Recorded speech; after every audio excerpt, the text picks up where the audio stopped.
Okay, இன்னைக்கு இப்ப நம்ம பார்க்க போற இந்த question, what is meant by electrostatic energy density? வேற ஒண்ணும் இல்ல, electrostatic energy density. Energy density அப்படின்னா என்ன? இதை ஸ்மால் u அப்படின்னு ரெப்ரசன்ட் பண்ணுவாங்க.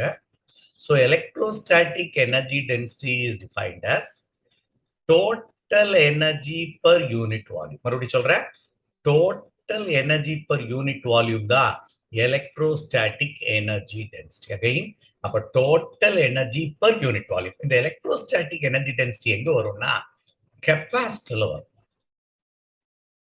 ஸோ கெப்பாசிட்டர்ல இந்த electrostatic energy density வரும். ஸோ கெப்பாசிட்டர்ல what is the energy stored in the capacitor நமக்கு தெரியும், ஆஃப் CV ஸ்கொயர். ரெண்டு ஃபார்முலா உண்டு, Q ஸ்கொயர் பை 2C உண்டு, ஆஃப் CV. நம்ம இந்த ஃபார்முலா எடுத்துக்கிட்டோம். எனர்ஜி அடுத்தது இதுல இருந்து எப்படி இதை டெரைவ் பண்றோம்னு பாரு.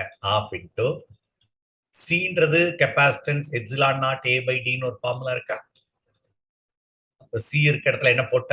Epsilon naught A by D போட்ட. E equal to V by டின்னு ஒரு ஃபார்முலா உனக்கு தெரியும். இப்போ வி ஈக்குவல் டு இடின்னு போட்டுடலாமா? அப்போ V square become E square D square போடலாமா? அப்போ ஒரு டி கேன்சல் ஆயிருமா? வால்யூம் இன்டு ஏரியா என்ன? Volume sorry area into distance என்ன? Area into distance is call volume. அப்ப இந்த ஏரியா இந்த டிஸ்டன்ஸ் வால்யூமை கீழே எடுத்துட்டு வந்துடும். So total energy per unit volume will be equal to half epsilon naught E squared, that is called energy density. அப்போ conclusion வந்துருவோம். Energy density is energy per unit volume.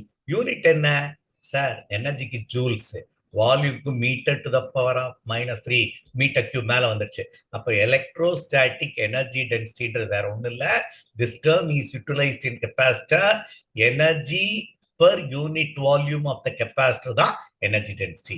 Energy of CV square by விக்கு பதிலாக நம்ம இதை derive பண்ணி கொண்டாரோம். So C equal to epsilon naught A by D. அடுத்தது V equal to ED E square D square. ஒரு D cancel ஆச்சுன்னா area into distance is nothing but volume. அப்ப அந்த வால்யூம் டினாமினேட், அப்ப இந்த ஃபார்முலா என்ன எழுதி கொண்டாரோம்னா half into epsilon naught into E squared into volume. அந்த வால்யூமை தான் இந்த கீழே நான் கொண்டாரேன். இதுதான் எனர்ஜி டென்சிட்டிக்கான important formula. So half epsilon naught E squared. Thank you for listening.